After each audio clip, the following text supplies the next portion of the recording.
Good morning, everyone. Thank you for coming, and I'll be looking for a few other people that weren't quite sure how to find the room. But I'm David Martin, State Director of the North Dakota Small Business Development Centers, the North Dakota Procurement Technical Assistance Centers, the North Dakota, South Dakota Veterans Business Outreach Centers, and we're delighted to have you with us today. And to welcome Brian Dennis, Director of the Kansas Small Business Development Centers Network, Cybersecurity Center for Small Business. We're delighted to be part of a national pilot project with the Kansas and Oklahoma Small Business Development Centers networks working on cybersecurity for small business, because we know what an important issue it is for our nation, for small businesses, for citizens and communities and a whole lot of other folks, as cyber attacks happen almost every minute of every single day. And we have come to realize that small businesses generally don't necessarily understand how vulnerable they are too, and when they're vulnerable, so are their customers and their suppliers and a whole lot of other folks. So we're delighted to welcome Brian Dennis as our guest presenter. I could tell you a whole lot about him. He is a nationally recognized expert, and he's a friend and partner of ours in Kansas, and he's here to give us a good high-level overview with some very specific information today about how we can all be aware, be alert, and be prepared to deal with cybersecurity issues for small businesses. Brian? Thanks, David, and thanks everyone for coming out this morning. As David mentioned, I am from Kansas. I actually am officed out of Lawrence, Kansas at the University of Kansas. But I'm not originally from there. A little bit about my background. I am from as far south Louisiana as you can get. I never got the accent, and so I don't know how that happened. But I was born and raised in a small Cajun town about an hour south of New Orleans. There really is something about an hour south of New Orleans. And that gave me the opportunity to see disaster up front and personal. In 2005, I was part of a company that suffered major damages from Hurricane Katrina. At the time, I was in charge of about 37 coffee shops that we had spread out throughout South Louisiana, specifically in the New Orleans region.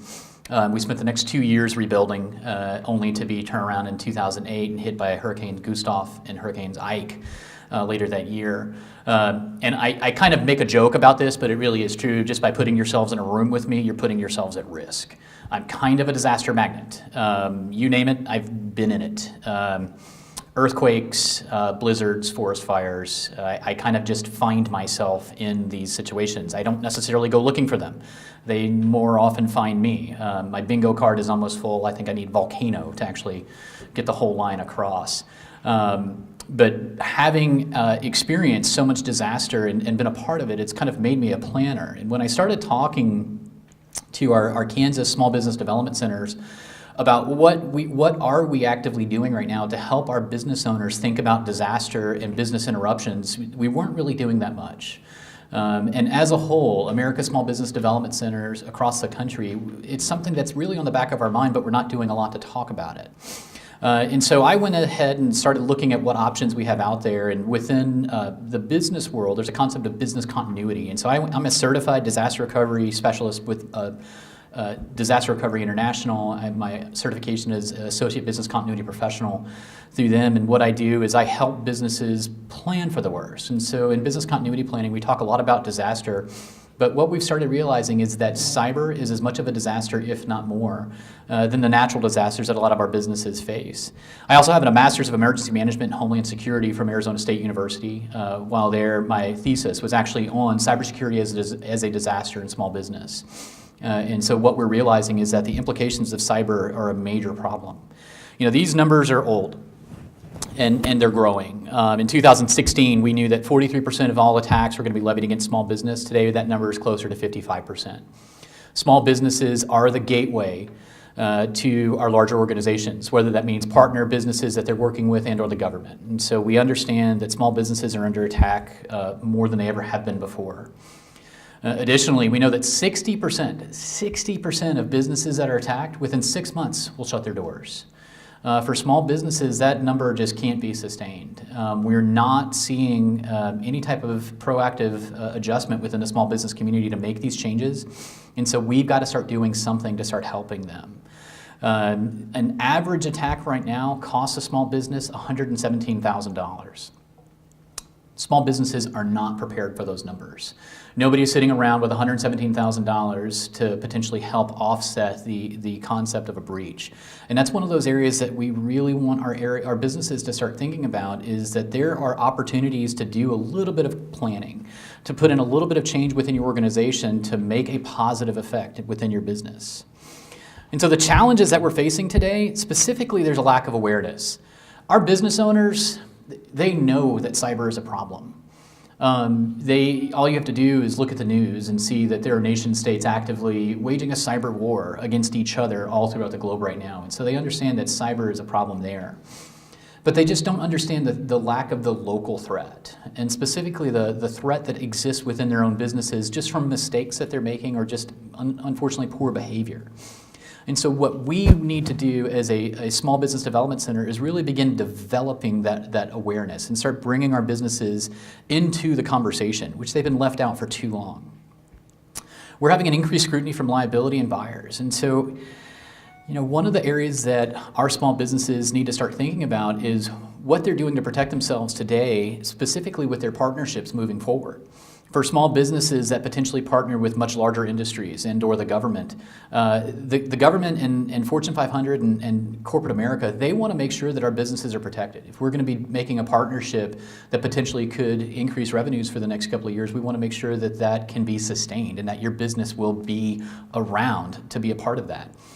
Additionally, we're seeing small businesses that are going to have some challenges coming up in the future. NIST, the National Institute of Standards and Technology, has worked hard to build their cybersecurity framework, which was released in 2014. They've made adjustments in it throughout the years. The problem is that a lot of businesses don't even understand the language that's involved in it. So that's one of those areas that we want our businesses to start focusing on. There is no business-wide education specifically for small businesses.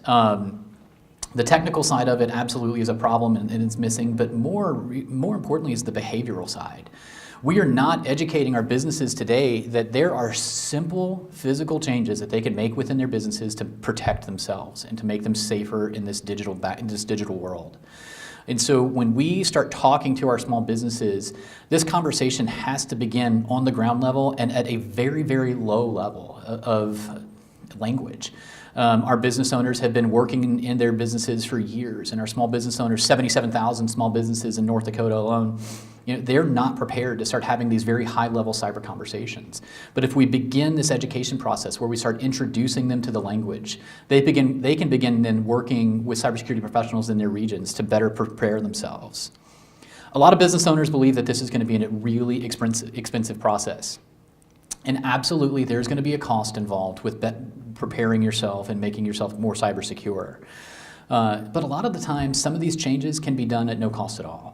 When we start talking about putting a policy and procedure together within your business, you can do this as a business owner with no cost to yourself, just a little bit of time that you're involved with. Additionally, making some just physical changes, password updates, and preparing your systems a little bit better can actually eliminate a lot of the cost on that back end, potentially from a breach. And recovery after becoming a victim of cybercrime is a major issue. Our small businesses have no idea how to actually recover and actively recover from a cyber breach. They don't necessarily know what rules to follow, what legal obligations they have. There's a lot of questions that revolve around that. Additionally, they don't know how to recover their brand image. So when you have an identity crisis that happens after a small business cyber breach, what do you do to recover that? In small towns across North Dakota, if a small mom and pop shop has their credit card terminal breached, everyone will know about it. How do you recover? How do you regain your client loyalty? And then we have a lack of support. There's no one that small businesses can turn to right now for assistance. There's a lot of noise in this field. There are a lot of people who are saying small businesses need to better protect themselves, but nobody's actually offering the opportunity to tell them what they can do right now to make these changes. And that's what the Small Business Development Center is hoping to do. So in 2016, the National Defense Authorization Act was written. And within that act was a little bit of language that basically said the Department of Homeland Security, the Small Business Administration, and America's Small Business Development Centers would begin offering cybersecurity training to America's small businesses. That little bit of language is what really created this concept that we've been putting forward for the last year and a half in Kansas, and now we're rolling out into other states. It's an opportunity to begin a dialogue, and that's what we've been missing within our small businesses, is just this language barrier that exists. And so what we're doing is creating a first of its kind within the America's Small Business Development Center. There are multiple opportunities across the country right now to assess yourself and to figure out, how well you're doing when it comes to your cybersecurity. There's very little opportunities for really decent, free education for business owners to better prepare themselves. And so that's what we've been creating. We want to help businesses manage the threat and impact of cybercrime, absolutely. And by doing this, we're going to make our community safer and our small business ecosystem stronger. And at the same time, we want to foster innovation. So when we start talking across the states about the lack of small business cybersecurity preparation, we're seeing opportunities that are popping up. We know that right now there's about 2 million open cybersecurity jobs across the country. Probably 1 million of those jobs or so will be filled by automation. And so when we really get down to it, we have about 1 million open jobs in cyber. We're going to graduate about 30,000 cybersecurity specialists this year. We're nowhere near filling that. And so there's a lot of opportunity within this cybersecurity world to begin really building businesses just in this concept. And that's what we've seen in Kansas. We have a fusion center in Kansas that works with local, federal, and state authorities to understand what the cyber threats are looking like. And we've had people who have peeled off of that to go in the private sector and open their own businesses because they see the opportunity that exists within innovation in cybersecurity. And so our answer to this has been to cast a wide net. When we start talking about the problems that exist in our small businesses, we realize that there is not one simple answer. We can't just say, this is exactly what you need to do, this is where you go. Businesses have multiple issues that they're dealing with. Every small business's cyber issues are different, and so we realize that, but the language just needs to be built, and that's what we're hoping to do. We're spreading out a lot of language to our small businesses that they can begin understanding and accept this challenge that's coming towards them. And then once they've accepted that challenge, they can begin understanding what potential regulations are looking at them coming down the pipe. When we know businesses within the medical community, not just doctors' offices, but dentists' offices, pharmacies, therapists, and psychologists. They have to deal with HIPAA regulations, and HIPAA has a pretty strong cybersecurity element to it. We want to make sure that those folks are ready for it. Anyone in the financial sector, anyone in retail, we want to make sure that they're prepared for it. And so what we have created is a program based really around the concepts of the NIST Cybersecurity Framework. So we launched our program in 2017. We based it off the framework. And this is the foundation of what we're doing for preparing our small businesses for our cyber frontier that we're getting into. We want this to be something that our businesses can utilize and actually put to work within their organizations. I tend to, when I make these presentations across the country and all throughout Kansas, more often than not, I have a lot of people staring back at me and I realize that I'm scaring people. And so, I don't want to do that. We don't want to use this as a scare tactic for small businesses. We want this to be an opportunity for them to begin planning and protecting themselves and making some simple changes. And so the NIST Cybersecurity Framework is built off of 5 core concepts, and we start with identify. These are the pieces that specifically make up your digital footprint. We want to figure out who's responsible in your organization, what devices need protecting. We often walk into a small business and start talking to them about what devices are they actually running on the network, and more often than not, they can't answer that question.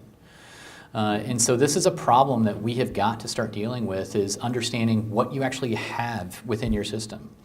What devices need protecting? It's kind of an astounding number, but more businesses than you think do not have any type of virus protection running whatsoever. Most small businesses buy their computers in year one.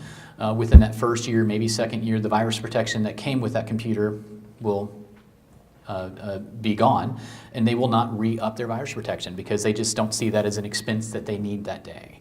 And so we need to make sure that any device that's actually plugged into a system is protected.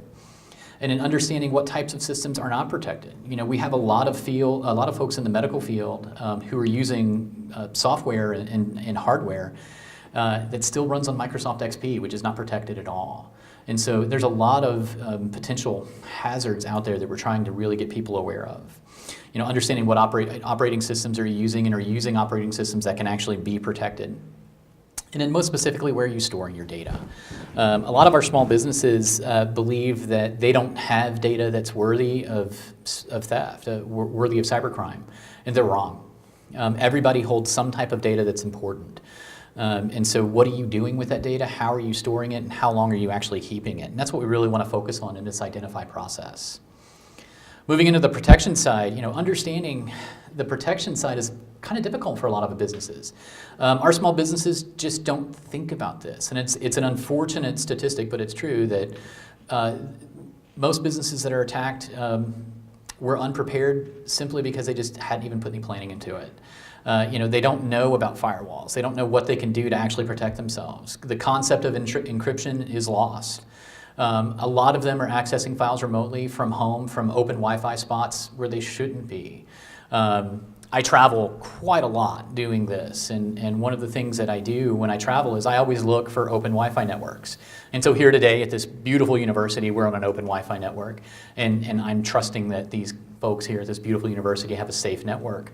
But I've been in positions and I've been in situations where I knew that there were fake networks being broadcast, and I've actually seen this in person and seen it happening. In a train station in Washington, D.C., I saw where there were signs everywhere that says, "We do not have free Wi-Fi in this train station." And I sure enough pulled up the available Wi-Fi list, and there was Union Station free Wi-Fi.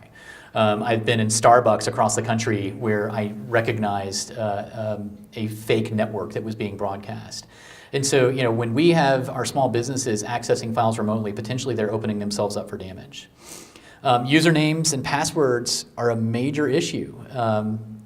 A lot of small businesses are sharing usernames.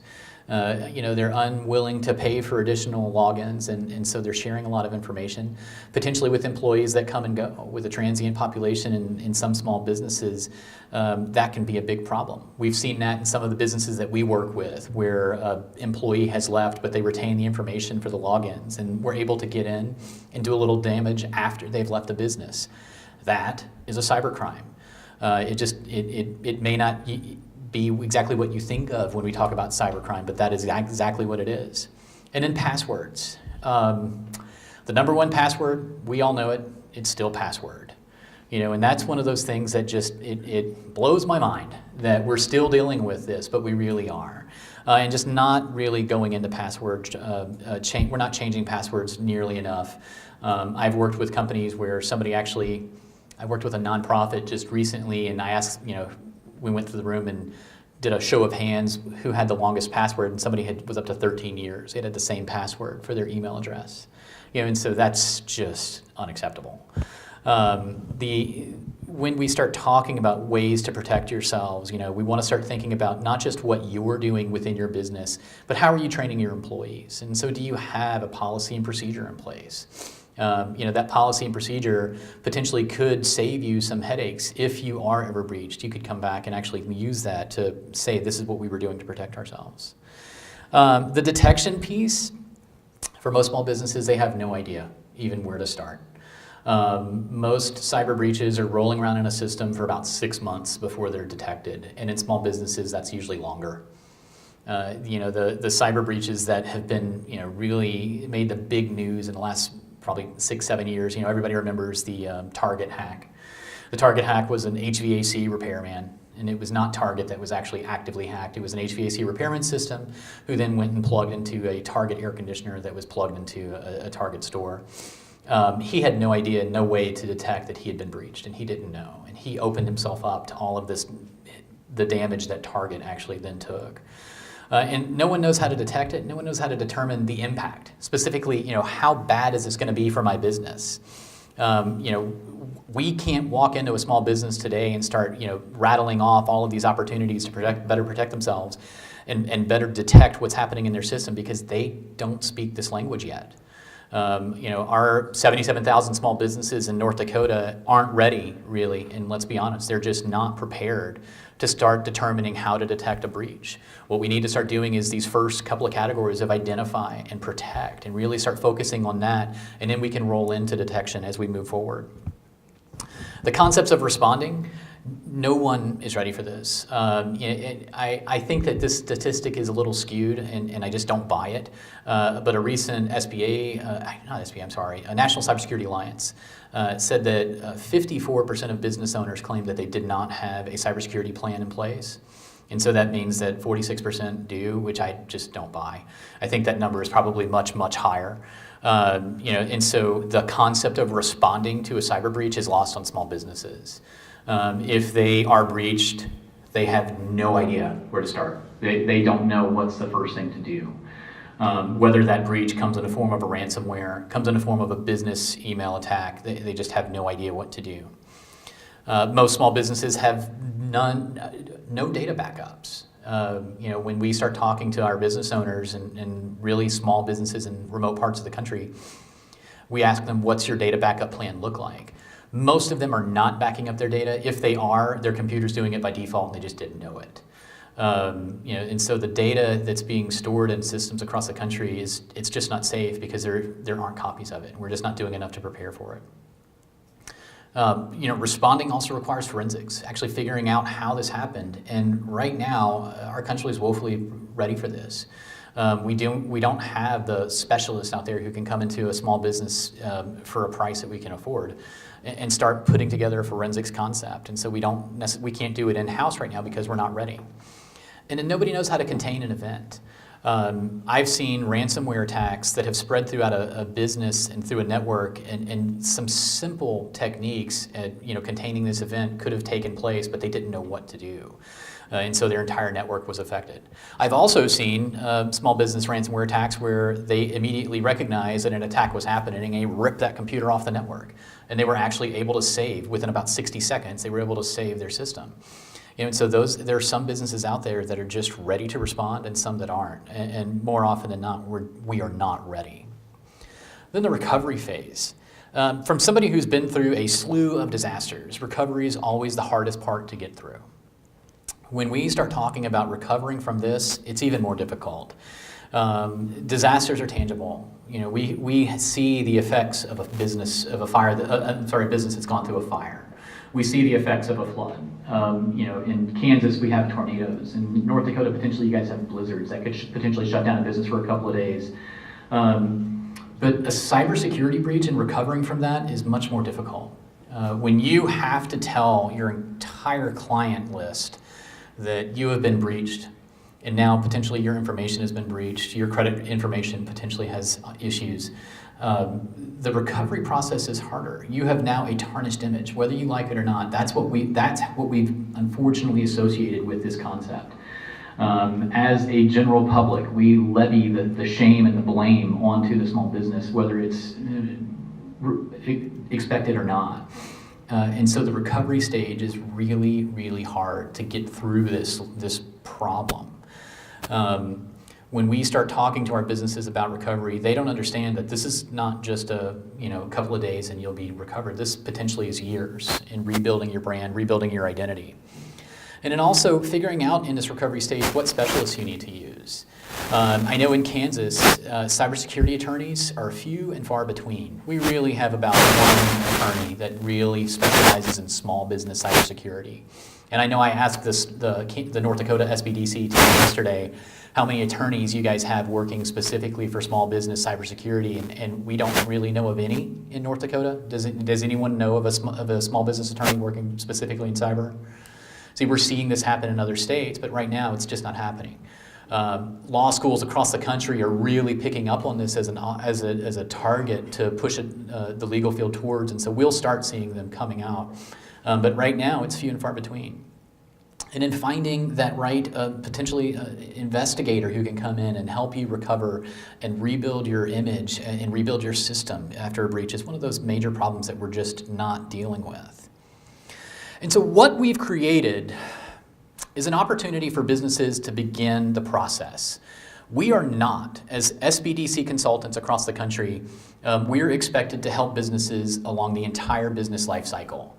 And so we have businesses that come to us that we have people with just ideas and they just want to start a business. Going into helping with business plans, potentially assisting, putting cash flows together, marketing plans, sending people to banks to get loans. And even at the end of the business life cycle, we're helping now with succession planning and business valuations. And so our centers across the country are doing really innovative things when it comes to businesses throughout the life cycle. But the one aspect we've been missing is how do we better protect ourselves? And so what we're doing is we're hoping to do that virtually, because we can't ask all 1,300 of our consultants across the country to become overnight experts in cybersecurity. We will not be the folks who go in and tinker with systems to make sure that they're getting better. What we're hoping to do is really to begin this dialogue and begin this conversation. And we're starting it with an assessment. Our cybersecurity assessment takes about 30 minutes to go through. I actually walked through it with the North Dakota SBDC team yesterday, and so it's pretty straightforward. But it gives you a concept of risk once you're done, and that concept of risk is based on the NIST cybersecurity framework. And so we can actually put together a percentage of risk over the next 2 years of a cyber breach. And most respondents that take the survey usually average between 70 and 80% chance of a cyber breach within the next 2 years. And this is because they've answered questions like, no, I haven't changed passwords in the last 2 years. No, we don't know what a firewall really is. Yes, we're allowing employees to access systems remotely, but with no protection. And so what we're doing is understanding where the percentage of risk is and what can we start doing to make simple changes within that to help our business owners. You know, and as I go along, I'm seeing a lot of people staring at me. And if you guys have any questions, please feel free to shout them out at any time. I'm pretty easy when it comes to that. And so what we're doing is we take their assessments, and once they've had this opportunity to assess themselves based on these ideas of identify, protect, detect, respond, and recover, they can then get into a training system that we've built. And this training platform is very, very simple. That's the goal of this. We are not looking to take any money out of the pockets of cybersecurity professionals across the country. In fact, we're unfortunately probably going to make them busier than they ever have been. We have to start building this language base within our small business owners to get them to understand how to have conversations with cybersecurity professionals. And so that's what this is doing. And so once you've taken the assessment and you know your scores in identify, protect, detect, respond, and recover, you have the opportunity to actually take some training. And the training that we've built, it's very simple concepts. The training is built in what we call snack size learning opportunities. And so I am never going to ask a business owner to sit down for 8 hours and take a course learning how to better protect themselves and build better passwords. What we're hoping to do is to get business owners to think, I've got a free 15 minutes today. Let me take this one training module on firewalls. And so I can now understand what we're talking about when somebody says, is your firewall protected? And so I can have that conversation when my internet service provider or when my cybersecurity expert comes into the office. These learning opportunities are going to continue to grow. And as our cybersecurity center grows and expands across the country, we're partnering with groups that are just handing us education. And that's the great part of it, is that we're working with NIST. We're working with the United States Air Force. We're working with the Federal Trade Commission and FBI and all of these organizations that have these great resources. But they're just built at a language level that's way above what our small businesses can comprehend these days, because they've got so much else to worry about. Our small business owners are worried about their P&Ls. Our small business owners are worried about keeping the lights on for the next 2 days. It's hard for them to really focus in on this cyber issue because it is so overwhelming. And so we want to begin this language process. And to do that, we have to talk about very simple concepts. And so I know a lot of folks in the room today are cybersecurity experts, and I know I've got a couple of folks from the North Dakota Fusion Center. What are you guys calling yourselves? Slick. The Slick. I like that. Wow, that's nice. Yeah. And so, these guys are cyber experts, and they understand this. And so, for a lot of people in the cyber world, what they consider what we're doing is very basic. And I've actually had people say that, you're not doing enough, and what we're hoping to do is to start pushing our business owners into this right direction to begin this language process. Our assessments that we're creating are going to be updated regularly, and they're going to be pinpointed. And so right now, our assessment is very basic. We're really focused specifically on just the general business owner. As regulations come out. Specifically right now, we're dealing with NIST 800-171, which is a framework that's been built based on cybersecurity framework for businesses that are dealing with DoD, DFARS, all of the acronyms you can throw at it. And these folks have to fit within the framework, and it's not something that they're focused on up front, it's on the back end. But we want to build an assessment that anybody who might have that issue, they can begin understanding, do they need to fall within it? The training modules that we've got 30 training modules currently. We're hoping to have 45 by the end of 2018. And we can create them quickly. And that's the great thing about this, is we can create a training module just on split second. So if a new attack comes out, so if a new ransomware attack starts spreading across the country, we can actually create a ransomware module that afternoon and specifically talk to people about what you need to do right now to stop this from happening. And we can put it on our platform and launch it. This is an opportunity for us to speak to our business owners in real time. So one of the drawbacks about a lot of cybersecurity education that's happening is it's not keeping up with trends. Business email exchange is a major problem right now within small businesses, and they are losing tons of money to it, and nobody is really talking about it.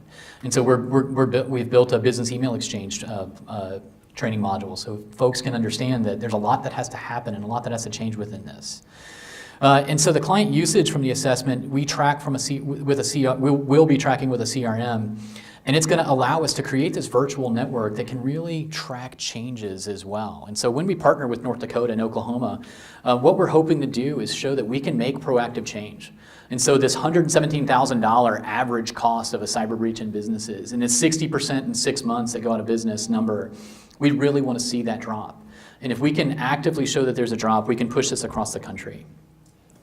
And so I'm going to talk a little bit about what we're specifically doing within a lot of these modules, and it's very simple stuff, but these are the issues that we're just not seeing our businesses thinking about. And inventory control is really the start. You know, we have businesses that have done zero to maintain any type of information on what they currently have. You know, knowing that software and apps are coming out daily with all types of bugs kind of stuck in between them. Our small businesses just download and don't think twice about it. We have so many small businesses these days that are, you know, handing out cell phones and giving their employees the opportunity to be mobile, and they're not necessarily tracking what's getting in those systems. There are several app developers out there that have created, you know, these user terms and agreements that you check yes to automatically when you sign up for an app, and you're not necessarily understanding what they're tracking. Tons of apps are tracking your data, specifically where you are, what you're shopping for, and they're selling that information. And we're not keeping track of where potentially our data is going. There was a game maker out of England a few years ago that within their user agreement for a game they created within an app, part of the user agreement was you're giving your ever-loving soul to this app developer for eternity. And so about a year later, they sent an email out to all of their users saying, you know, we're giving you back your soul. We just wanted to let you know that we owned it for about 2 years. You know, just to show that people are agreeing to anything and everything within these the apps that are coming out. We want our businesses to start thinking about that and potentially putting in a policy and procedure that says what is acceptable and what's not. Maintaining a list of devices on our networks. Our businesses aren't doing that right now. We're just not. This is a simple idea, it's a simple process, but we're not doing it, we're not having conversations about it. We have more businesses than we should have open Wi-Fi networks. We have more businesses that just aren't doing enough to protect themselves, and we need to start thinking about it. Specifically right now, as it comes to the Internet of Things, IoT, you know, a lot of people, you know, a joke that we make in cyber world is, you know, that the S in IoT stands for security. There's not an S. There is no security in IoT. It's just one of the most dangerous things that people can do, and I am just as guilty of it. I love my Amazon Alexa at home, but I understand that it's collecting data all the time, and it's just very unsecure. And as we begin adding IoT devices to our businesses, we're potentially opening ourselves up to major damage. There was a casino in Las Vegas that was using an internet-connected thermometer to measure the temperature of their fish tanks. Seemed like a great idea. So their engineers could walk around and on their cell phones could check the temperature of the fish tanks and make sure that the fish were nice and comfortable. Hackers actually use that thermometer to get into their systems and steal all of the information on their whale gamblers. And so they stole all of the data on these folks who were probably millionaires and billionaires, more money than I'll ever see, and who were wagering all this money, but they were collecting a lot of data on these guys. And so, Internet of Things is an easy opportunity for people to get into systems, and our small businesses are woefully unprepared for that. We're trying to get our businesses to create hardware inventory lists. Printers these days are just really poorly protected, and they don't necessarily have an idea that you want to make sure that you've got devices that can be protected. We want to make sure that we're creating lists that show what we actually have. I have worked for companies in the past that when I started with a company gave me a laptop, handed me several different pieces of equipment to be a part of this company, and I could work remotely. And when I ended relationships with those companies and moved on to my next job, more often than not, they would forget to ask for that stuff back. And this just still blows me away that businesses are just willing to forget that they've got devices out there that can be connected and that potentially are in the hands of folks. Something we want our small businesses to think about as well is software is global. So many of our businesses that we work with in SBDC world are using QuickBook type software to track their banking and to track their money coming in and money coming out. And so we want to make sure that they understand that there's potential loss and there's potential issues that they need to think about and put within a plan. Intuit, QuickBooks, they do a lot of really great work on security, but are they 100% secure? There's no answer to that. And so we just want to make sure our businesses are prepared for it. And finally, keeping your information updated in a safe location. Our businesses don't do it, just hands down. Nobody has an inventory list that they know where they can find it immediately. Should they suffer any type of interruption, whether that be a cyber breach or a physical disaster, fire or flood, they just don't have this information. And just for small mom and pop businesses, they're not keeping this information. They may think in their head they know everything that's connected, but they don't. And so this is one of those things that we really want them to think about. Our data is another issue that we're dealing with a lot in small businesses. So many small businesses have just convinced themselves that they don't collect any relevant data, and they're wrong. They don't know where to back it up. They don't know, if they believe they're not collecting relevant data, they're not backing it up, and they're not keeping it secure. We have, and I'm guilty of it. And I know that several hands went up yesterday when I went through the training yesterday with the team here. But email is a major issue.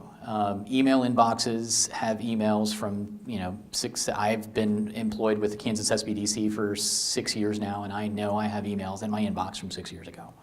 And I should be cleaning that up. And I know that I have small business owners that have, the 6,000, unread messages that they're not going through.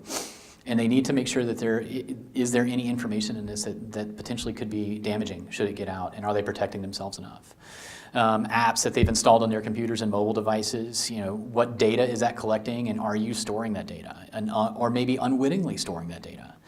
A lot of companies are still using documents, and specifically, they're now trying to go paperless and scanning documents, but what's happening to that? And then finally, media. What media devices are you using? Are you still using CDs? This is something that we're seeing, it's phasing out finally. But I still see businesses that are using optical drives. Hard drives are something else that we're seeing a lot of. They're traditional, they're cheap, but the problem is when I talk to companies and I'll go in and do an audit and see how they're doing, and I say, so tell me about your backup. And they're like, I back up every day, and so tell me about it. Well, here's my computer, and here's my hard drive, and they're sitting right next to each other, and I back up to one another every day. So everything's tied together. If you suffered a breach on this computer and it was encrypted, your hard drive would be as well. If you had a fire, everything's gone. And so that isn't necessarily the best idea. Flash drives or something else. A lot of people, flash drives have gotten so big in their size, and so it offers a lot. Limitations are security. As we start learning about our flash drives and where they're manufactured, we're learning that that is becoming a problem. We've seen entire basically schemes that were set up around the concept of flash drives, where they were handing out flash drives with a virus already put into it, and then people went back to their offices and plugged them in. I do penetration testing for businesses, and one of the little gimmicks that I'll do is I'll toss a flash drive or two in the parking lot of a business, and guaranteed it always works. They get plugged into a desktop because people are just curious. It's like finding a wallet. You want to see what's on it. And so we're seeing a lot of that happening. The cloud is a new opportunity in the last few years that we're really seeing for opportunities for saving data. It's a great source. It's a great resource for us. We have multiple cloud opportunities to look at. It's not 100%, we have no idea to guarantee its security. We do know that there are going to be active attacks against clouds all the time. Our cloud providers are working very hard to keep their level of security high, but it's not going to be the perfect answer that we're looking for. There's just too many questions that surround it. Something else that we're talking about with data in our small businesses are social media feeds. It is really, really unfortunate, but a lot of small businesses are having major business interruptions because of poor choices on social media. And this is an issue within cyber that they're just not thinking about. Are you creating social media feeds that could potentially damage your business? And what are you doing to save that data? We want to make sure that our business owners understand that it's a tool for marketing. It shouldn't be a platform for opinions, and understanding that the social media that goes out there needs to be measured and weighed. And so moving into that, we start talking about, yes, sir? I have a question on the social media. I was filling out our Cybersecurity Insurance form the other week, and one of the questions that they ask is whether you review every posting with a lawyer. Why would they ask? I mean, I understand. That's amazing. Really? Okay, so that's great. So he actually, I don't know if you guys heard the question, but he was filling out his, first off, Cybersecurity Insurance form, which I'm excited to hear. And then they asked if they review every social media post with an attorney. Wow, that's kind of my opinion on that. I think that's a lot. I mean, so if you started putting every social media post before an attorney that's sent out, most attorneys I know would say, yeah, that's great, here's an hour of my time, thank you very much, and they'll give you a bill for $200. And so I just don't know if that's actually feasible. I find it very interesting that was a question that was asked on a cybersecurity insurance form. And so that's the insurance industry has been writing cybersecurity policies like candy lately. And they've got to slow down because they can't actually keep up. If we had a major nationwide breach, the insurance companies couldn't actually afford it. And so it's good to hear that they're asking these really pointed questions. But as much as I would love to say, yes, absolutely, every post that goes out, you want to put it in front of somebody before it goes out. Putting it before an attorney, that's just an expensive endeavor. Unless you happen to have in-house counsel that's paid anyway, which who really does in small business world? Nobody. But definitely having some type of two-step factors within a social media policy, in your policy and procedures, absolutely. So when you have if you have a social media presence, you're ensuring that every post that goes out, at least two sets of eyes can look at it. Too often what we're seeing in this really unfortunate time we're in, where the political debate gets really ugly, small businesses get involved in that, and that hurts them. That is a cyber interruption that they've caused and brought upon themselves, and potentially with another set of eyes looking at a post before it goes out, it could have been probably missed. And so that's interesting to hear that they actually asked that question.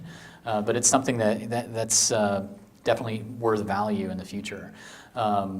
Insurance companies right now don't necessarily know how to deal with a cyber question, but they're more than happy to write insurance policies. And so for small businesses, you can add a cybersecurity policy to your business only policy for a couple $100, and it'll potentially carry $150,000 to $200,000 worth of cybersecurity coverage. But one of the drawbacks is, how are we determining when does that coverage actually go into action? So if your business was actively hacked by an outside hacker, I think the insurance companies are going to be more than willing to pay. But if you unfortunately open the door by clicking on a link, our insurance company is going to do that as well. We don't know. And so we're really interested to see where this goes. And so within our small businesses, very few of us actually have a policy and procedure in place. David, in SBDC here in North Dakota, do you guys have a cyber policy and procedure? We do. It's not as strong as it's going to be, but we do. Yeah. And so when I started with Kansas, we did not, and so we didn't have a cybersecurity policy and procedure. We didn't even have a disaster recovery plan. And so that's one of the things that we've been working on. within our own world. And that's a lot of areas that we're focusing on. Universities do a great job of it. Universities understand that cyber is a major problem. And so most universities have good plans put in place. But small businesses just don't. It is something that they just didn't think they'd have to worry about. But now as we begin learning that 80% of attacks that happen because we open the door and let someone in, we've got to start putting a policy and procedure in place.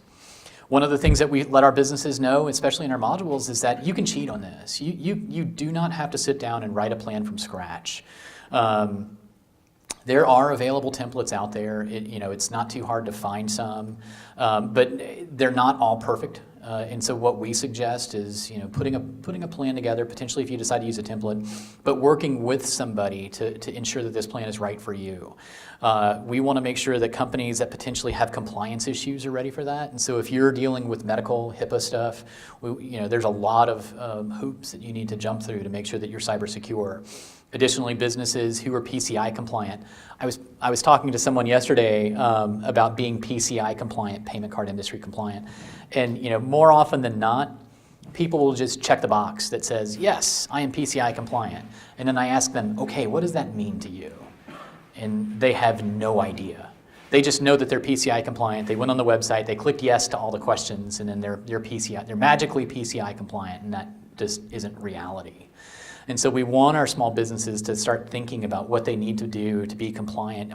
Within a policy and procedure, are they doing enough? Can you repeat PCI? Payment card industry. And so, people who are processing cards.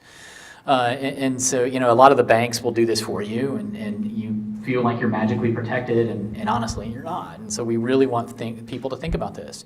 I had the unfortunate pleasure of working with a business that had a credit card processor that was one of the swipe deals that you could just plug into a phone, and you could be anywhere in the world and swipe credit cards.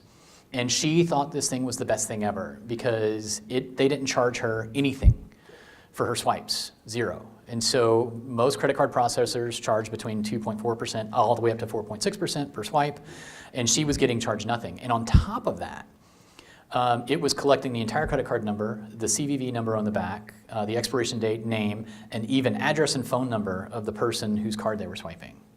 And so I had to actually, unfortunately, break the news to her that she had a device that she was giving that data to someone else. And so she had to tell all of her clients that she had been hacked and their data had been hacked. And then that meant replacing those credit cards, having to pay for credit card monitoring. Having to pay for credit monitoring. And that becomes extremely expensive. And so we want to make sure that we're compliant and actually as business owners doing our best. When we put a policy and procedure together, we want to think about the infrastructure within our business. What programs are we using? Are we updating our programs? Every day I talk to small business owners who the first thing they do when they get to their desktop in the morning is they turn it on, and that little annoying box that pops up that says time to update, they X out because it's just they don't have time to do it. And so, you can have as a good a system as you want, but as Equifax learned, if you don't click the update box, you're gonna get hacked. And so the Equifax hack that happened, where 100 million plus users were breached, that happened because somebody wasn't updating their system. Within your policy and procedure, focusing on where and how are you backing up your data, specifically who's going to have access to this data. Not everybody needs to have access.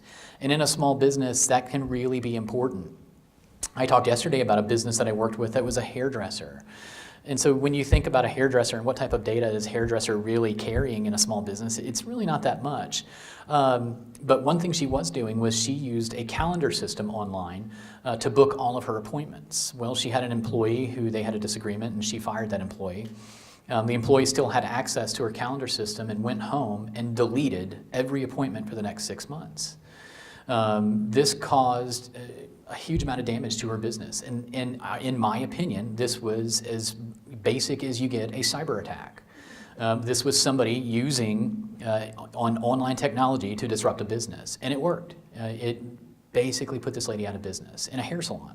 And so if she had just limited that access and made sure that she was following through with a concept of policy, she might not have had that issue. And then within the policies, who's training your users? When we have small businesses that hire folks, a lot, who actually falls within the realm of training these people to make sure that your new staff is being cyber secure. The restaurant industry right now is just woefully unprotected when it comes to cyber issues. We have gone to the chip system on so many of our credit cards, but within the restaurants in America, you hand them your credit card at the end of your meal and someone walks away with it and comes back with it. And so there's still a major amount of issues happening there. We need to make sure our users are understanding that. Our employees have to understand that we expect a lot out of them to become cyber secure. And when we aren't building in a policy that trains them, we're not doing enough to protect them.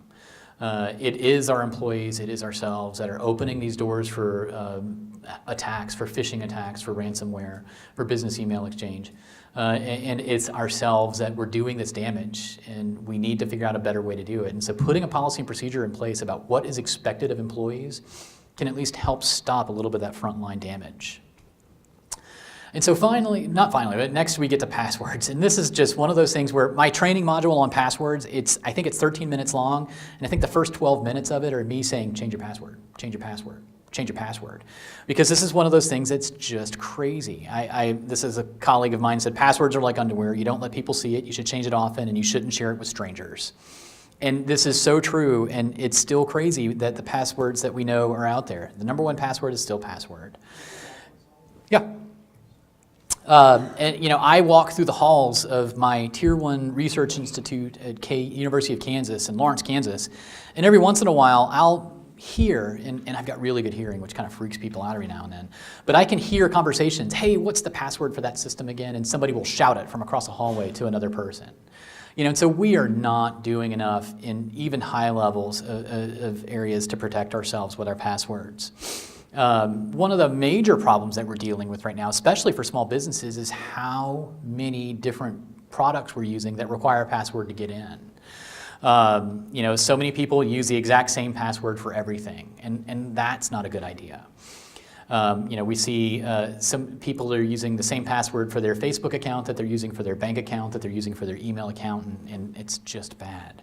And we always, forget that there are opportunities to crack passwords left and right. The characteristics that we're really pushing these days, we want them to be not found in a dictionary. And so, when you use your favorite word or when you use your name, it's not helping. Obviously, special characters, all of this stuff that we're pushing these days. But we're quickly learning that there's got to be a change. And as cybersecurity professionals across the country work on theory, one of the things they're really attacking right now is the concept of passwords. And so we're trying to get past the password age. And I have a feeling probably within the next 5-ish years or so, we will start seeing a move away from passwords into more opportunities for identity, within biometrics. And so biometrics, to get in my laptop here, or to get in my phone, I have to actually have a thumbprint scan. And then there's always that one person who says, well, what if they cut off your thumb? And I got bigger problems than that. But it's it's an easy way to get in. Retinal scanning is happening, and we're seeing retinal scans popping up. We did have a company in Kansas City that built a really great retinal scan product, but they recently sold that to Alibaba in China. And so we're seeing these things growing, but we're not necessarily sure what the new passwords and what the concepts are going to look like as we move forward. But we have to let our business owners know that every account needs a separate password, and that really is a pain for a lot of business owners. Yes, sir? What recommendation I'll make to a lot of people when it comes to password, because so many people are trying to mix all these up case instead of make a sentence. Yep, and so that's one thing that, I work with the Air Force a lot, and the Air Force Cyber Wing, they just say, pick your favorite book and pick a sentence out of your favorite book. And so that's just impossible to crack. I mean, when you get to that point, the problem is that we do have some programs that are saying, your password cannot be longer than 10 characters. And so then that makes it difficult. We need our programs to kind of catch up with that as well, that thinking. But that is a really good tool that we have been seeing utilized a lot. And so it really helps people. Password managers are definitely something that we're seeing people using. KeyPass, LastPass, they're not perfect. They're not great. I mean, they're not the perfect answer. They do potentially make things easier, but the security level on them, we can't guarantee. And so, it's an opportunity for business owners to think about, but it's not the answer. We just want people to think about updating their passwords regularly. and actually set reminders to do so. If you have a system that reminds you, do it, and build something like utilizing a sentence structure that can help you remember these passwords, because if you, like me, have 32 different passwords that you need on a daily basis, it can become a problem. A couple of friends of mine designed this page, howsecureismypassword.net, and I've used that from time to time just to show people how unsecure their passwords really are. And so, obviously the password is basically taken instantaneously. But it can give you a concept in time of how secure your password is, and it's just kind of fun to go through. Antivirus programs, we are understanding right now that they're just not enough. There's opportunities out there for viruses that we're seeing small businesses being attacked. International attacks that get leaked out through programs like the Stuxnet program that happened a few years ago, where it was a single attack against one nation, but it leaked and it kind of ended up in places here and there. There are viruses called zero-day concepts out there where we don't know anything about them yet, and they're popping up.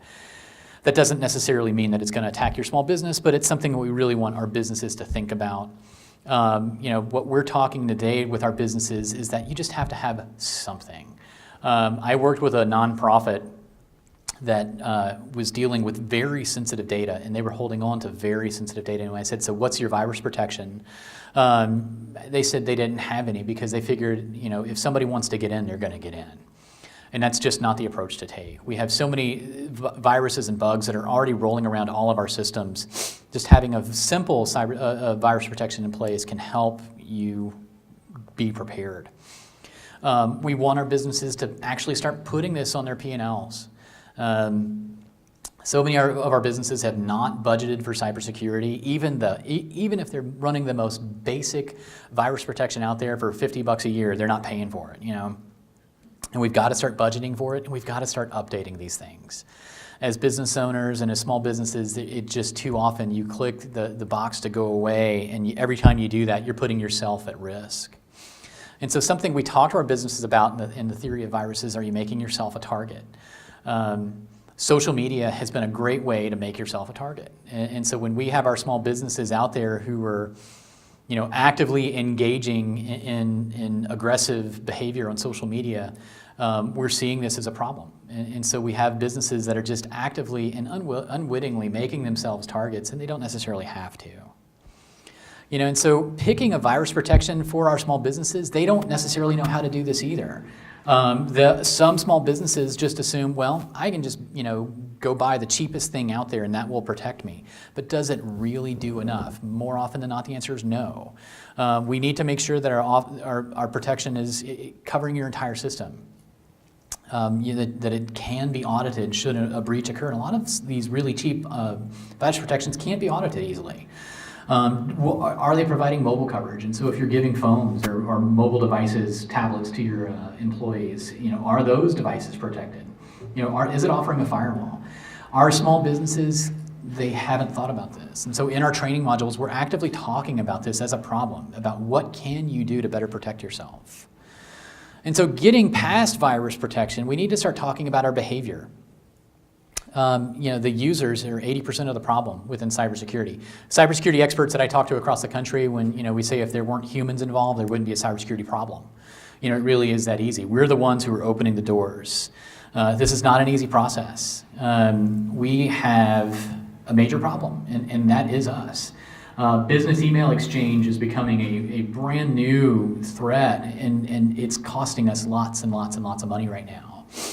There are so many businesses out there where an email will be shot from a CFO to a CEO that says, hey, it's time to pay this invoice. Here's the bank account number, here's the routing number, it's $25,000, go ahead and pay it. And then that money just disappears. And that's costing American businesses right now millions and millions and millions of dollars. And just with small behavioral changes, we can stop that in its tracks.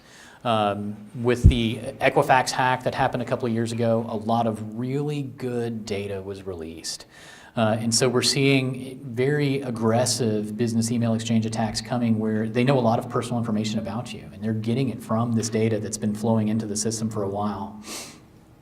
And so we want to make sure that when you're asked in a small business to pay a bill online via bank account number, routing number, that you're engaging with the person asking for that. And it's going to take time, but we have got to make these changes. We've grown very accustomed to email being taken at face value. I got my first email address in 1992.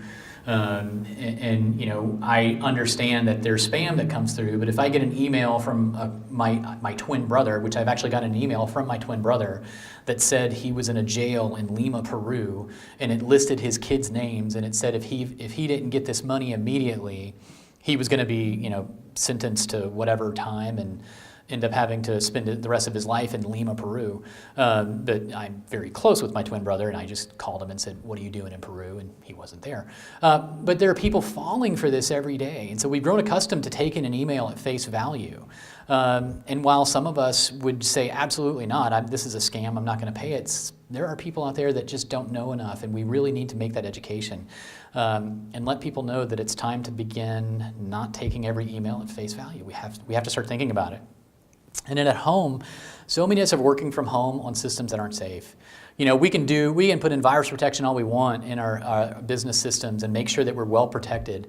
But then if you go home and you're utilizing networks that are unprotected, or potentially sitting in a Starbucks that's unprotected, or any airports especially, or hotels are bad too, you're making your business not necessarily safe. And so these are some social changes that we have to start doing. Utilizing VPNs, utilizing opportunities just to make ourselves easily a little bit safer are going to make a huge change. Within social media, you know, we talk about this a lot within small businesses because it is becoming such a problem.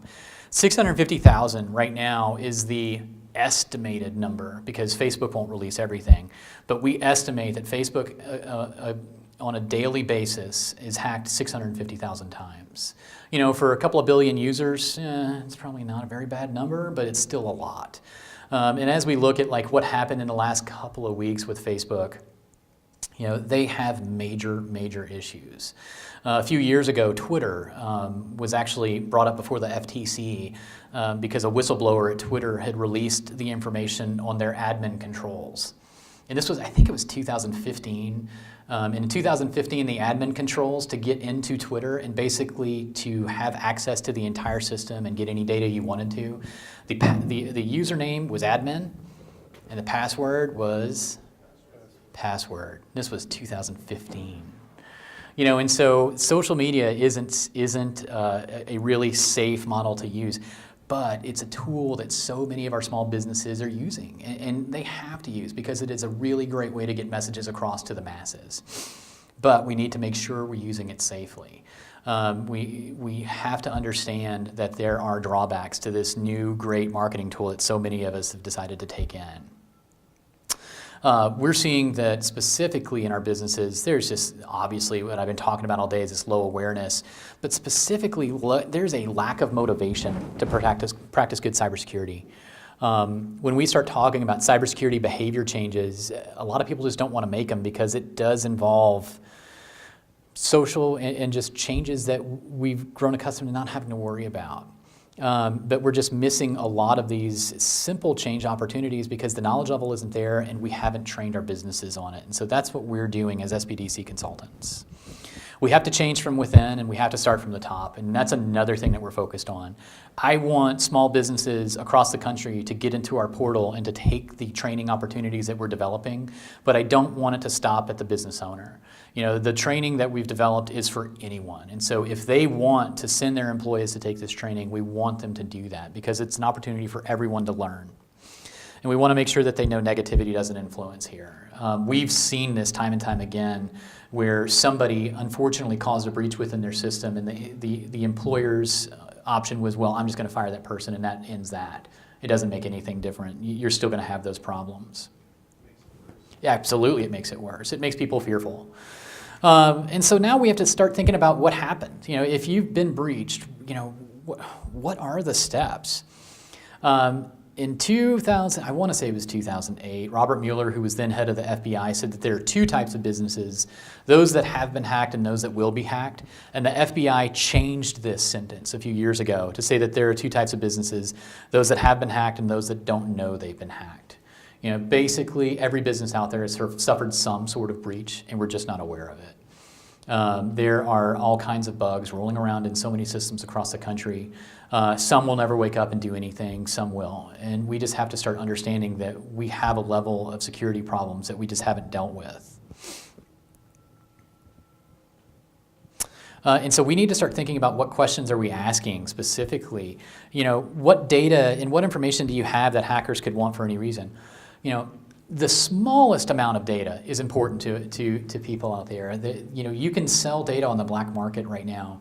And there's actually dark web stock markets, basically, that trade in information and trade in data. And it's valuable. No matter what you think you're carrying and you think it might not be important to anyone else but you, it's important for some reason to somebody. And so people are getting in there just to take a look at it. You know, and so when we start talking to our businesses about what is being taken, how can information be taken? Sometimes, yes, a hacker could get into your system and take information, but also an employee could be your problem. You know, are you allowing employees access to your bank account records? Are you allowing employees access to just anything and everything? And a lot of people are, they just don't realize it. And so we want to make sure that you can make these simple changes. When we start talking to our businesses, we want to ask them, what's the impact? You know, what could happen if this information gets out? You know, the damage to brand and identity is huge. Our business owners just have not put enough thought into this, and that's what we're really wanting them to think about, is what they can do to better protect themselves. And if your system is breached, you know, can you even recognize a problem? The average cybersecurity breach rolls around in a system for 6 months before we know anything about it. You know, and so that 6-month period, you know, do you even know that there's been a problem? And do you have a prepared plan to address a breach? No. It's just the answer right now, is nobody really does. You know, Fortune 500 companies, they're spending $80 billion a year on cybersecurity protection and plans. Small businesses across the country are spending nothing, and it really just comes down to that. You know, the signs that we're looking for, a series of rejected logins. You know, a lot of people just will ignore this information. It's interesting, though, that it happens more than we think. When I was designated with my title as director of the Cybersecurity Center for Small Business, one of the first things I did was went on a social media platform and changed my title on LinkedIn. Within days, I had been hacked 3 times, people trying to get into my system. And still, probably once a week, I'm kind of like a little bit of a target. Anytime you call yourself an expert in anything, you become kind of a target. And so I get a ton of emails from LinkedIn saying, you're trying to change your password. You know, and so why are you trying to change your password? And a lot of people just don't recognize this as a problem.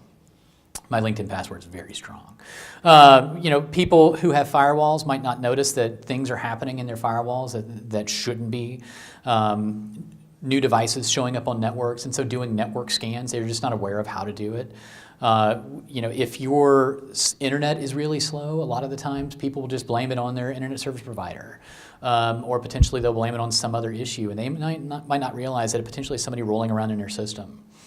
And so we want people to start being aware of these signs. And so one of our training modules is actually dedicated to this, to talking about these are things that you might recognize, and if you think there's a problem, it's time to call someone to help, because we want to make sure that you're staying safe. So when we talk about the expenses of a cyber breach, we're not thinking literally about what it's going to cost us to fix our system. We need to start talking about what is that impact going to look like when it comes to our wallet. We know that the breaches that are happening right now, 90% of them, while 55% of the attacks are happening, the successful breaches, 90% of those successful breaches are in small businesses because we're so unprepared. You know, when I have a mapping system that I use to actually map active attacks that are happening across the globe. And where's the most active attacks happening right now? I know the people yesterday I told you guys, so you can't answer. But do you guys know where, you know, the most active attacks are happening? Redmond, Washington. Redmond, Washington is home to Amazon, which is home to the Amazon Cloud Service, which is the golden goose. I mean, that's what everybody wants. If you can get into the Amazon Cloud Service, you could do some real damage. And so, you know, the active attacks that are happening in the world right now, Redmond, Washington gets attacked more often. But the successful attacks, it's the Midwest. The successful attacks, it's rural America. That's where people are getting into systems. And so it's because small businesses have not been protecting themselves. And so when you're an air conditioning repairman who does work at a military base, an air base here in North Dakota, for hackers to get into that air base, they might just decide to go through you first because you're going to be easier to get into. If you're a small manufacturer putting together manufacturing a device that goes into a larger product, and you're manufacturing it here in Bismarck, and you're sending this product off to a much larger partner in Minneapolis, again, you're going to be that opportunity to get into that much larger partner. And so that's the issue that we're dealing with in small businesses. And so the cost of a breach is just shooting up these days. Just a few years ago, the average breach cost about $50,000. We're at $117,000 now, and I have a feeling that number is probably low when we start talking about the actual costs. One of those costs is the notification of customers. In the state of North Dakota, we actually pulled up the statute yesterday. There's a lot of action that has to happen after you've been breached within a small business, and it requires notification. And a lot of that notification is going to cost you money to get that word out. Something that a lot of businesses don't think about having to do, but you're going to have to do it if you've been breached, is paying for credit monitoring. It used to be cheap, but now the credit bureaus are understanding that this is a revenue model for them. And so if you're going to have to start paying for credit monitoring for potentially, let's call it 3,000 customers for the next 2 years, that is a price that most people can't afford. And so, insurance can help potentially with that.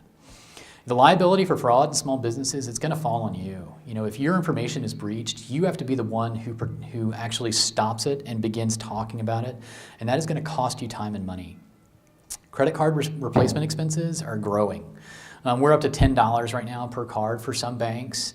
So when you have to replace 3,000 credit cards for customers and clients, that is a huge pill to swallow. And so we're seeing that as a kind of a major issue. When you're breached, you most likely will have to go through an entire system upgrade. And so now we're tacking on another $10,000, $15,000, $20,000 in expenses. And so that $117,000 is easily seen as a low number when we start talking about even some of the smallest businesses that are out there. And it's something we don't think about is the damage to the brand. In Lawrence, Kansas, where I'm from, we have a pet store that's been in business for 30 plus years. Last year, they suffered a fire, and it was really unfortunate, and the business burned. And the community literally rallied around this business. People came and helped them save the pets that were in the store while the store was burning. I mean, literally heroic acts. Over the next 6 months, people put together a GoFundMe page to help them find a temporary location while they rebuilt. And then when they rebuilt their location, the city really just showed up to support them. And I love to use them as an example because imagine if that had not been a fire. Imagine if they had to tell all of their customers for the last 5 years that their credit card terminals had been breached. And now you had to go to your bank and get replacement credit cards and monitor your credit for the next couple of years. The community would have showed up again, but with pitchforks and torches. They would have been furious, and the damage to their brand might not have been undone. And so that could have been a major problem. What about credit card identity theft insurance that you have to provide? Some states are making that mandatory. Are you seeing that more and more? Absolutely, and so there are states right now, specifically Maryland. Maryland is really because Maryland is kind of home to a lot of America's cybersecurity professionals out there. Maryland has taken a very aggressive stance toward this, and yes, you have to provide that identity theft protection for years as well, and that is expensive. I mean, that does not come cheap. And so credit monitoring, you can get credit monitoring sometimes as low as $4.99 a month, but now you're paying for it for clients for years. Now when you start adding in this identity theft piece to it, you're up to $15, $20 per client per month over the next potentially 2 years. I know in Maryland it's a minimum of 2 years. Now I don't know if North Dakota has that yet. But we're going to start seeing some of these regulations coming out of the government to better protect our data and ourselves because we understand that it is a major issue. You look at what Europe just recently did with their data protection rules that went in place. It's not perfect, but it is something that they're looking at making major changes. California is about to take on something very similar. And so we'll start seeing these initiatives rolling out that are going to become making us more at risk for having to pick up these costs on the back end of a cyber breach. Responding to a breach or responding to an event, this is, once again, an area that our businesses just aren't ready for. But they don't realize that our businesses will be judged by the speed of their response. If you learn that you've been breached and you potentially had a breach that's been rolling around in your system for 6 months, and now you're embarrassed about it and you don't want to talk about it, so you wait another 6 months before you actually begin talking about it, that's going to damage your brand and it's going to damage your identity. In fact, it potentially could put you in legal troubles with the government. I know in Kansas, you're expected immediately to talk to the Attorney General's office and let them know a breach occurred so they can begin protecting information. And we want our businesses to know that, as much as it's going to hurt, it's that Band-Aid you need to rip off quickly. We have got to start having a conversation to protect our clients and protect their information. We want our businesses to think about who's going to be on your team. Even if you're a solo entrepreneur and it's just you, what is your reaction look like? How does it, who is going to be that person? Are you ready to have these conversations with clients, to have these conversations with external agencies? And to start thinking about what relationships can you build? Do you have an attorney you can talk to should a breach occur? Do you have an insurance agent that you've been working with to make sure that you're covered for cyber? The need out there for cyber professionals right now is just tremendous, and so they're hard to find. And so putting together an idea of who you're going to talk to should a breach occur. And then also, when you start talking to local agencies, one of the things that we're really dealing with right now is getting our local law enforcement to realize that cybercrime is crime. Cybercrime is now the crime out there. It's topping drugs. It's topping so many other types of crime because it's so easy and there's such little trouble that you can get in on the back end. I worked with a client in Kansas who was the victim of a cybercrime, and this lady was really, I've never seen anybody like this lady. She was kind of a bulldog when it came to figuring out who stole her money. And she actually tracked down the kid who got her credit card information, and stole about $5,000 worth of inventory from her company, literally just to do it. There was no, he didn't get the stuff, he just stole it. And she tracked him down, and it was a teenager in rural Alaska who was doing this. And she called the kid's mom. And the kid's mom said, do something about it. He's been doing this to businesses all over the world just for fun. You need to do something about it. So she called the local police department. And so when the local police department took a look at it, they said, well, the crime happened in Alaska. For some reason, the kid shipped the stuff to Canada. Yeah, it was $5,000 worth of crime, but you know what? There's nothing we can do about it. So we're not gonna write a report because it's not worth our time. So she called the FBI, and once again, this lady was very persistent. And the FBI said, yes, this is exactly a crime. Something needs to be done about this. Get your local police department to write a report, and then we will investigate.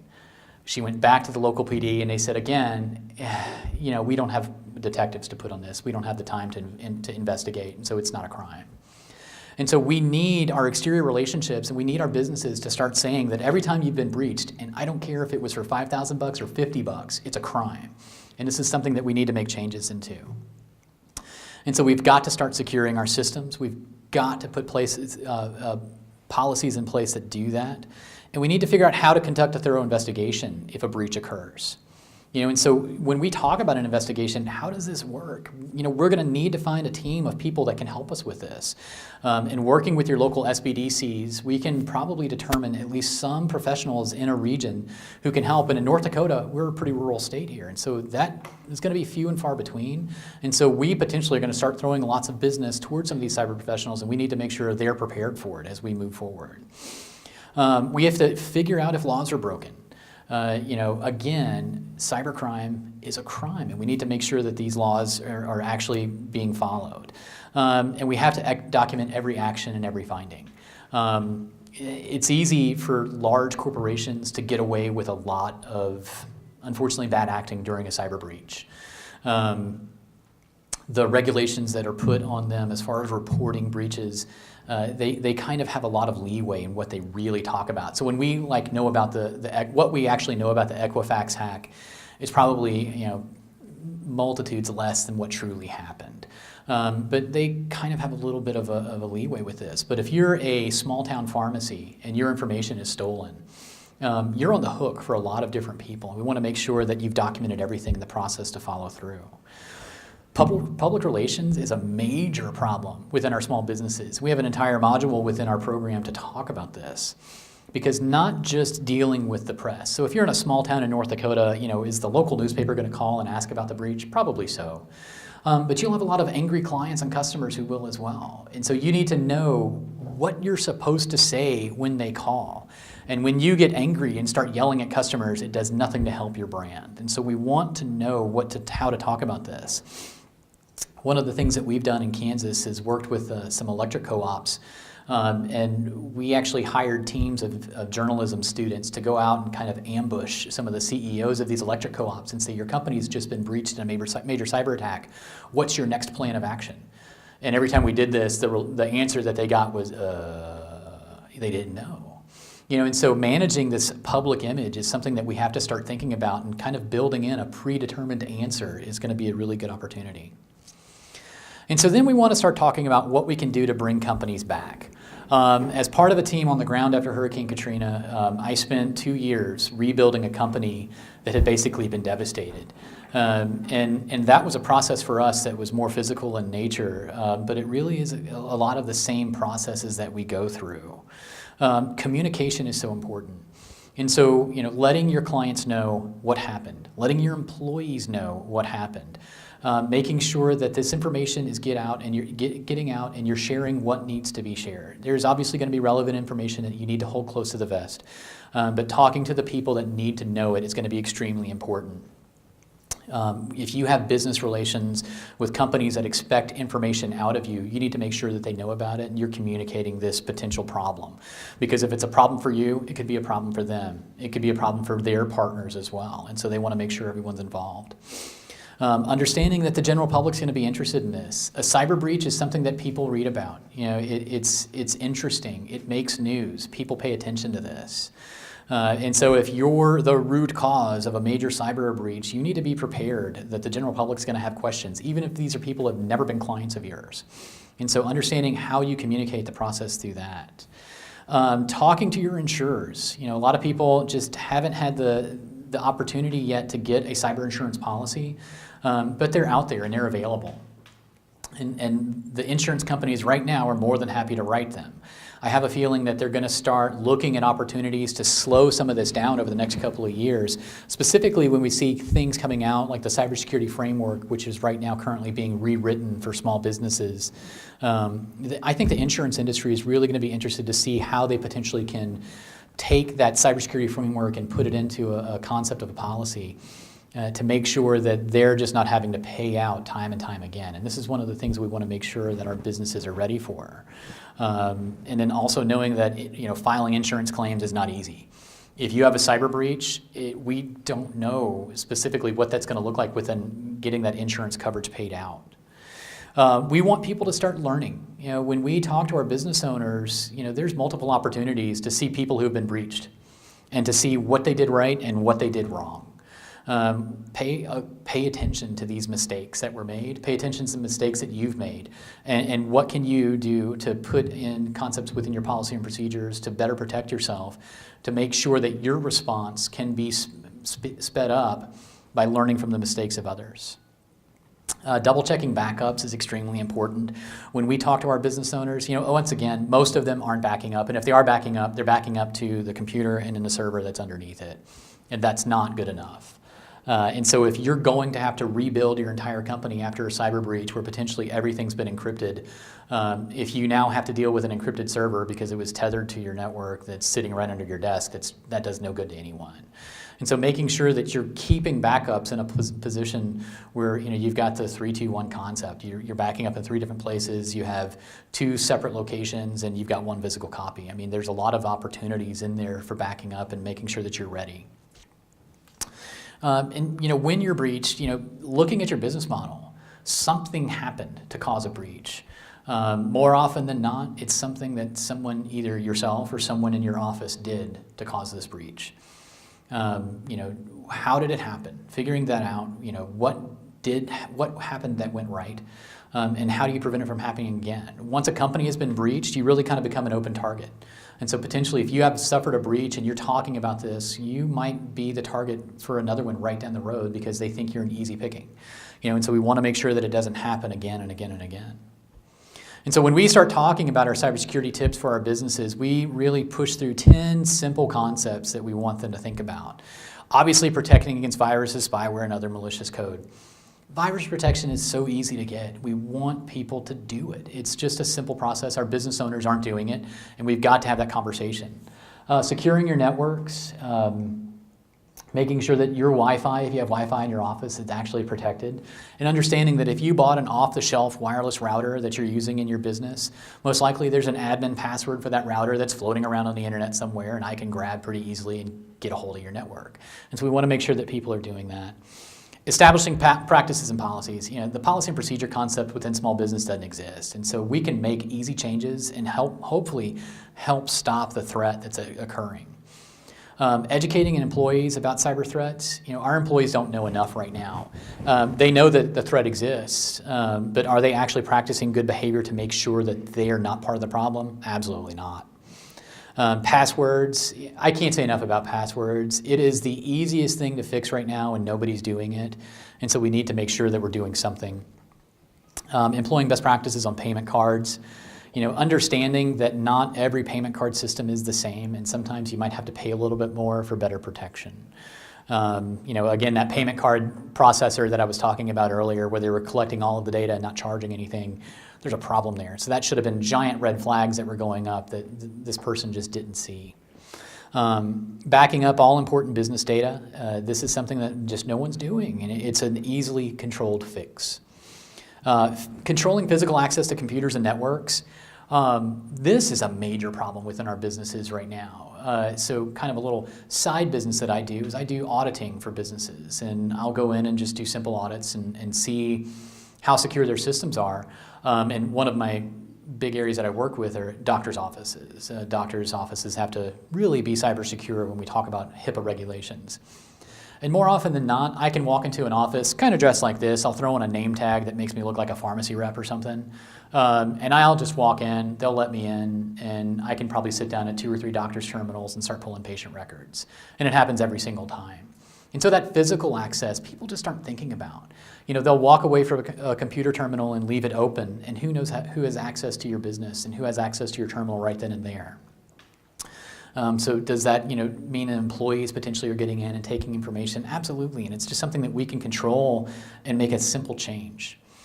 Creating a mobile device action plan is really important. I fly a lot for work, and so I swear every trip I take, I always hear at least somebody say, stewardess, somebody left a phone in the back of this airplane seat.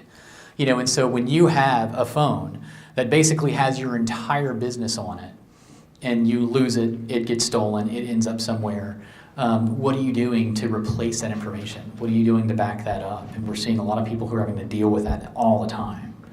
And in protecting all pages on your public-facing websites, for small businesses, this is a major problem that we're dealing with that nobody's really talking about. And so many of our small businesses, we utilize websites for our online businesses. A lot of these websites will pay the really cheap $9 a month for web hosting, and we're paying some processor to run our business cards through. We don't necessarily know where that's happening. We worked with a company that was manufacturing wooden guitar stands, and these guys had a really robust business that was all online, and everything that they did was online. And 1 month, they went from great sales to 0 sales. And they thought maybe it was just a blip in their sales process. And then the very next month, again, 0 sales. And then they started getting phone calls from these people who had ordered all of this product, and they weren't getting the product that they had ordered. Well, what had happened was their website was still intact, just the payment was being rerouted to a bank in China. And so $50,000 worth of orders that had been processed on this website were gone, but they still had to fulfill the orders.